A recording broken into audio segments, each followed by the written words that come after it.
یہود آئے حضرت عمر رضی اللہ تعالیٰ عنہ کے پاس اور آ کر کہنے لگے یہ آیت اگر ہم پر اترتی، یہ جس دن اترتی اس دن ہم عید مناتے۔ ہاں کتنی بڑی بشارت ہے، ذرا سنو غور سے۔ الیوم اکملت لکم دینکم، میرے بندو میرے نبی ان کو بتائیں آج ہم اپنا دین تم پر مکمل کر رہے ہیں۔ اپنا دین یعنی یہ دین اللہ کی طرف سے آیا ہے، رسول اللہ صلی اللہ علیہ وسلم کی طرف سے اس میں کچھ فارمولیشنز نہیں ہیں، بلکہ آپ کے بارے میں تو اللہ پاک فرما رہے ہیں میرا نبی تو وحی کے علاوہ کوئی بات ہی نہیں کرتا۔ تو دین اللہ کی طرف سے آیا اور اللہ پاک کیا فرما رہے ہیں آج مکمل کر دیا میں نے۔ وَأَتْمَمْتُ عَلَيْكُمْ نِعْمَتِي، یہ ہے وہ زبردست بات جس کا میں آپ کے سامنے ذکر کرنا چاہتا ہوں، اور ان کو بتا دیں، یہ خوشخبری بھی دے دیں کہ میں نے اپنی جتنی بھی نعمتیں، جن نعمت کس کو کہتے ہیں؟ ہر وہ چیز جس کی میں اور آپ دل میں تمنا رکھتے ہیں۔ نعمت کس چیز کو کہتے ہیں؟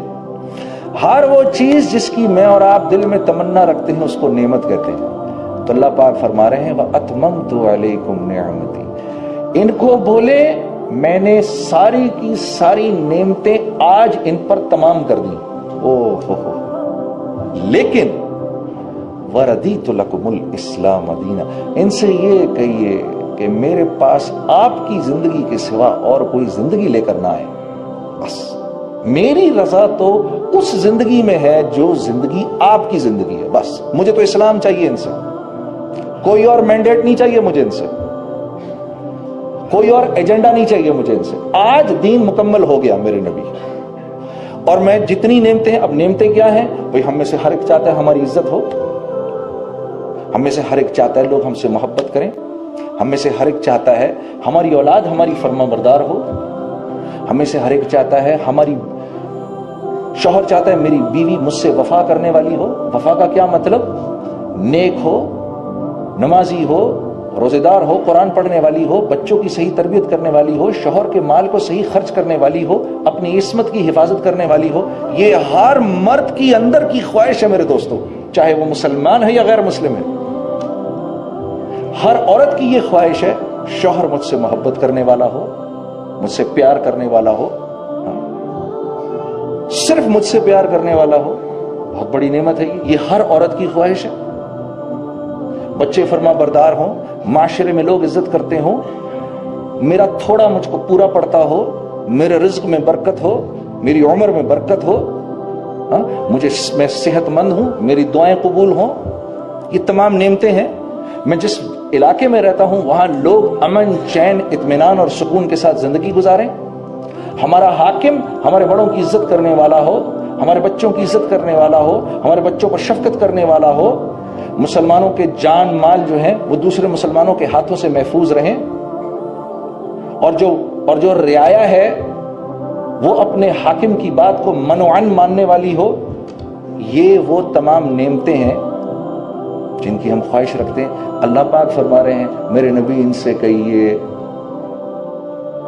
اتنا ایمان ضرور بنا لیں کہ میرے حکموں پر چلیں، میں ان سے وعدہ کر رہا ہوں یہ تمام نعمتیں ان کو دے دوں گا۔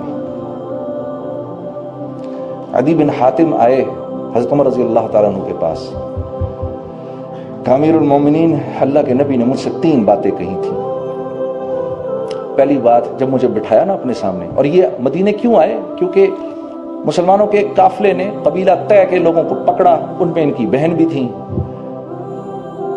پکڑا، مال تو لے لیا۔ جب لوگوں کو چھوڑنے لگے، کیونکہ یہ لوگ لوٹ مار کرنے آئے تھے، مسلمانوں نے پکڑ لیا، جب چھوڑنے لگے تو پتہ چلا کہ بھائی حاتم طائی کے خاندان کی ایک عورت بھی ہے اس میں، عدی بن حاتم کی بہن ہے۔ تو مسلمانوں نے کہا کہ یا رسول اللہ اس کی وجہ سے کوئی بڑا ہم کو غنیمت ملنی چاہیے۔ آپ صلی اللہ علیہ وسلم فرمائے نہیں، اس کو چھوڑ دو۔ تو جب چھوڑ دیا تو وہ واپس گئی، واپس جا کر رسول اللہ صلی اللہ علیہ وسلم کے اخلاق، صحابہ کے اخلاق، صحابیات کے اخلاق سب بتائے، اور جا کر کہا عدی بن حاتم کو ہم اپنے دادا کے بارے میں سنتے ہیں، حاتم طائی کے بارے میں، کہ سخی وہ تھا، میں اس کی قسم کھاتی ہوں جس نے ہمیں تمہیں پیدا کیا۔ میں یہ سمجھتی ہوں میں جس آدمی کے پاس سے آ رہی ہوں اس سے بڑا سخی آج تک کوئی پیدا نہیں ہوا۔ تو بڑے حیران ہوئے عدی بن حاتم، اچھا ہمارے دادا سے بڑھ کے بھی کوئی ہے؟ تو پہنچ گئے اللہ کے نبی کے پاس، وہاں دیکھا تو صرف غریب غربا بیٹھے ہوئے، سارے کھانے کو بھی نہیں ہے۔ تو ایک نظر یوں ڈالی، پھر ایک نظر یوں ڈالی، پھر کیونکہ سردار تھے بیٹھے رہے، اللہ کے نبی بھاپ گئے. آپ نے فرمایا عدی وہ کیا وقت ہوگا جب میرے ماننے والے دمشق کے اوپر چڑھائی کریں گے اور مسلمانوں کا جو حرابل دستہ ہوگا اس میں مسلمانوں کا عالم تیرے ہاتھ میں ہوگا. تو عدی بن حاتم خود فرماتے ہیں، خود کہتے ہیں کہ مجھے یقین ہو گیا کہ لوگ اس آدمی کو جو مجنون کہتے ہیں صحیح کہتے ہیں، کہ یہاں تو کھانے کو نہیں اور یہ دمشق پہ چڑھائی کی بات کر رہا ہے. ہاں جی.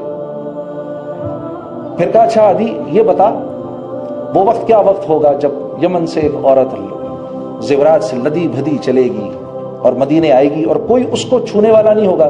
تو کہتے ہیں میں چپ رہ بھی نہیں سکا، بے ساختہ میرے منہ سے نکل گیا، تو کیا قبیلہ طے کے سارے مرد مر چکے ہوں گے؟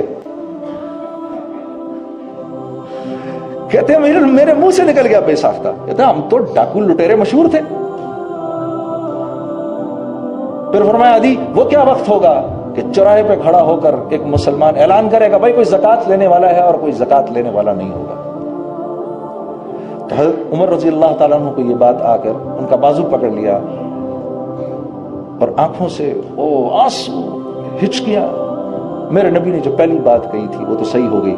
دمشق اللہ کے فضل و کرم سے آج مسلمانوں کی تحویل میں ہے، اور ہاں وہ جو حرابل دستہ تھا میں سب سے آگے تھا اور مسلمانوں کی فوج کا علم میرے ہاتھ میں تھا. تو حضرت عمر مسکرائے، کہا تجھے تیری دوسری بات بھی سچی دکھا دوں؟ تو کہا اچھا. کہا میرے ساتھ آؤ. لے گئے. وہ کچھ عرصے پہلے وہ عورت یمن سے چل کے آئی تھی. کہا تو کون ہے؟ میں فلاں. کہاں سے آ رہی؟ یمن سے. کہا اتنی لدی پھدی؟ کہا ہاں. کہا یہ بتاؤ مسلمانوں کو کیسا پایا؟ کہتی ہے ایسا جیسے ایک ماں کی اولاد ہو سارے. ہاں یہ کہاں سے ہو گیا میرے دوست؟ ہمارے تمہارے جیسے لوگ تھے؟ نہیں، ہمارے تمہارے جیسے لوگ نہیں تھے. ہم تم سے بھی زیادہ گئے گزرے لوگ تھے. ہاں ہم تم سے بھی زیادہ گئے گزرے لوگ تھے. یہ اسلام ہی تو تھا، یہ وہ ایمان ہی تو تھا. اور کیا تھا جس نے ایسا بنا دیا؟ تو حضرت عدی بن حاتم کہنے لگے امیر المومنین اگر میرے نبی کی 2 باتیں پوری ہوئی ہیں تو تیسری بھی ضرور پوری ہوگی. اور حضرت عمر بن عبدالعزیز کے دور میں میرے دوستو ایک آدمی ایسے چوراہے پہ کھڑا ہو کر کہتا تھا بھائی اتنا مال زکوٰۃ کا ہمارے پاس موجود ہے، کوئی زکوٰۃ لینے والا؟ کوئی بھی نہیں تھا. کیوں نہیں تھا؟ سب دینے والے تھے. غریب بھی دینے والا تھا، سب دینے والے تھے، لینے والا کوئی نہیں تھا. یہ تو ہم نے ستیہ ناس مار دیا اپنے غریبوں کا، یہ کہہ کے کہ سڑک پہ نکل کے نعرہ لگاؤ ہماری مانگیں پوری کرو، ہمیں ہمارا حق دو. ہم تو دینے والوں میں سے تھے، ہم کب لینے والوں میں سے تھے؟ اگر مدینے کے انصار یہ کہنا شروع کر دیتے رسول اللہ صلی اللہ علیہ وسلم کو ہمیں ہمارا حق دو. بولا تھا ایک دفعہ، پتہ ہے آپ کو، ایک بار بولا تھا، پتہ کیا جواب ملا تھا؟ آپ نے انصار کی جماعت کو بلایا، اور یہ حنین کا واقعہ ہے.